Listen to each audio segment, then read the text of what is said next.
Uh, the, the, the polls, the national numbers don't always reflect what's going on in individual ridings. So, and there's ridings where one party gets so much more vote than another, but it really doesn't make a difference because the riding's uh, going to go one direction.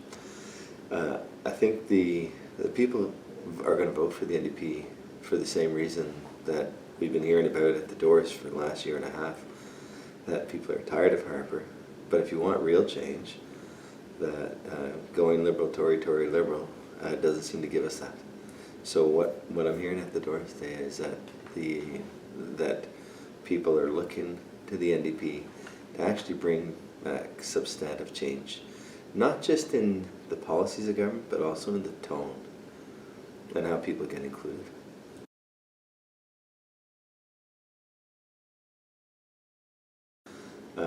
I don't like it. Any agreement that gets negotiated in secret without including discussions, especially sectoral discussions across industry and communities, it's really, really important. So I'll give you a couple of examples. The farmers that can make money predictably and sustainably are the farmers that are governed by supply management. And when we start putting supply management at risk, then everything goes, where does that end? Now, governments across the world subsidize farmers. In Canada, in dairy, poultry, and eggs, we don't have to give money to farmers, which other countries do, because we have supply management. So we set up the supply chain that matches up with demand and sales so that the farmers can make money and don't require government subsidies. But the Europeans, the Americans, lots of other countries end up subsidizing farmers with direct cash transfers. And it seems like in TPP, we're saying that method of subsidy is better than the supply management subsidy. I don't think it is, because our way allows consumers to be able to consume at reasonable prices and also gets farmers to make money. That's on supply management. On autos, the Americans were able to negotiate a 25-year period without with restrictions on Japanese imports. We got 5, and so clearly our negotiators were not playing hardball on that, and so we've just watched Harper give away the shop on auto manufacturing. And those kinds of discussions shouldn't happen in closed doors. They're not efficient when they happen behind closed doors. And then the final part is the investor-state dispute mechanisms. That we live in a democracy, and national courts are supposed to reflect the rule of law, and to expect that corporations are going to be able to come in and sue for potential lost profits because we have regulatory framework that's good for the country is ridiculous. That should not be happening in a democracy.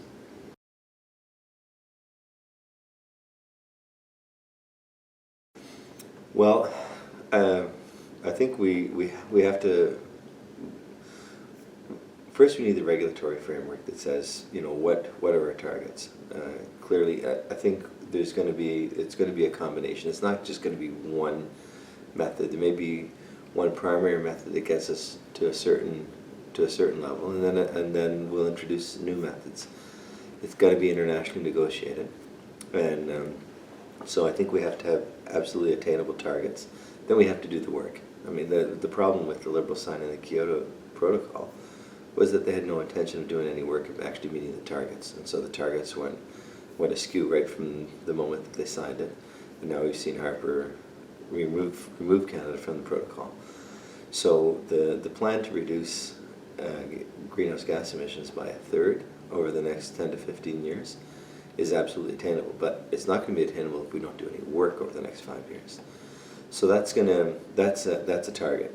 Then on cap and trade is probably the way that transition will work probably most effectively at the beginning. But we can't just continue to cap and trade, because then we'll just change the caps and trade a bit more, or we'll be looking internationally to find places that can't feed their populations, and we'll be taking advantage of their areas just to trade a bit more. I think we have to, the more fundamental shift is, how do we generate industry and an economy that's not dependent on fossil fuels, and that's going to require investment and research in green energy fields and renewable resources, and that's a transition that's going to happen not just in every home, but across communities and industry. I think government can take a lead when it comes to things like building design or procurement strategies, but the biggest creators of jobs in this country is small business. So we have to find ways to support small business and the lowering reliance on the fossil fuel industry for that.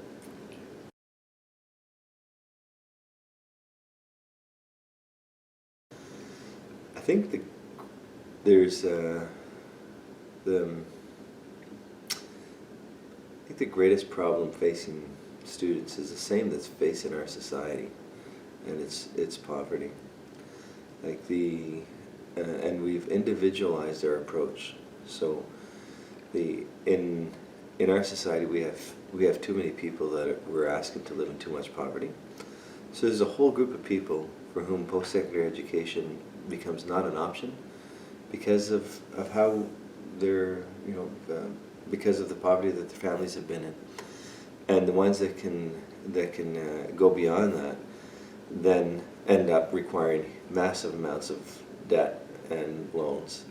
So that individualized approach to education is not effective, to post-secondary education I'm talking about, by the way.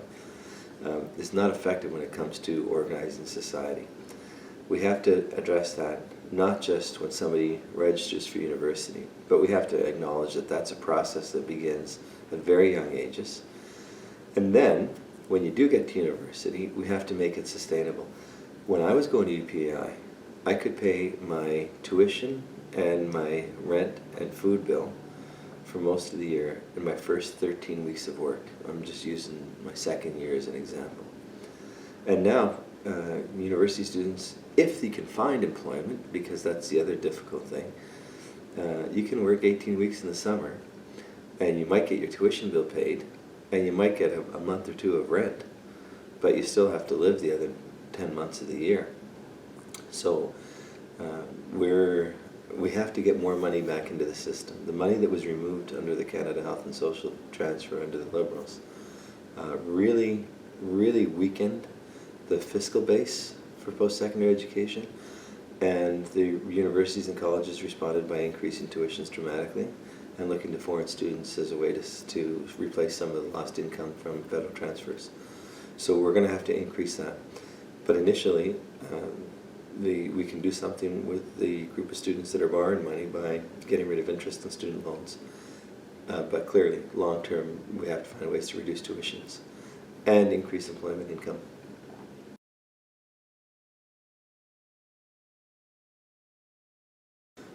Well, I think and this is the tone difference.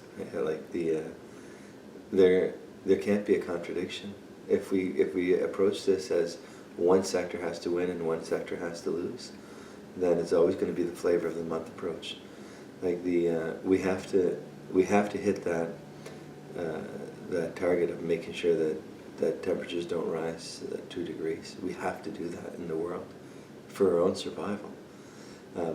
But people also have to eat, which is the immediate need. And I lived in Dominican Republic where lots of people didn't eat every day. And you see people making decisions only on the short term because they're going to feed their kids. And so should they. And if we have a system that's structured so that you have to either choose this or that, we're always going to choose the most immediate. And then at some point, it flips over. So we have to understand that environment and economy work together. We have to remove the the subsidies that make it easier for us to rely on fossil fuels. But then we have to look to initiatives like public transportation, like the green energy economy. And we have to put, Canada has a potential to be a leader in this, and given our space and our capacity and our creativity. But we also need a federal government that is looking and supplying the research, because there are areas that we haven't even dreamed yet that need to be developed. And whether that's going to be batteries, solar, wind, the whole reuse, reduce, recycle was not language that was around when I was first at university, and now that's part of our regular everyday language. So those are the transitions that we need also in society.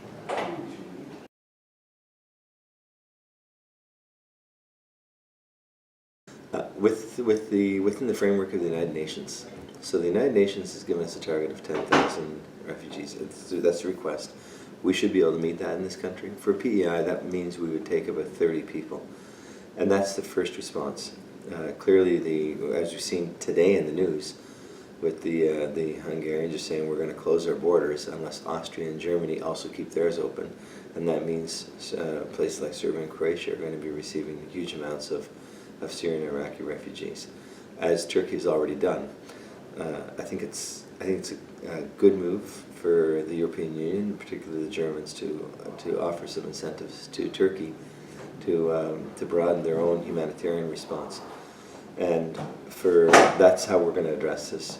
Canada, we need to play our part. And by the way, we have continually seen in our own history how refugees are coming from one part of the world or another, and we're talking the history of our country, who have contributed by building the fabric of the country, and that's the creative, the cultural, the economic, the political, social framework.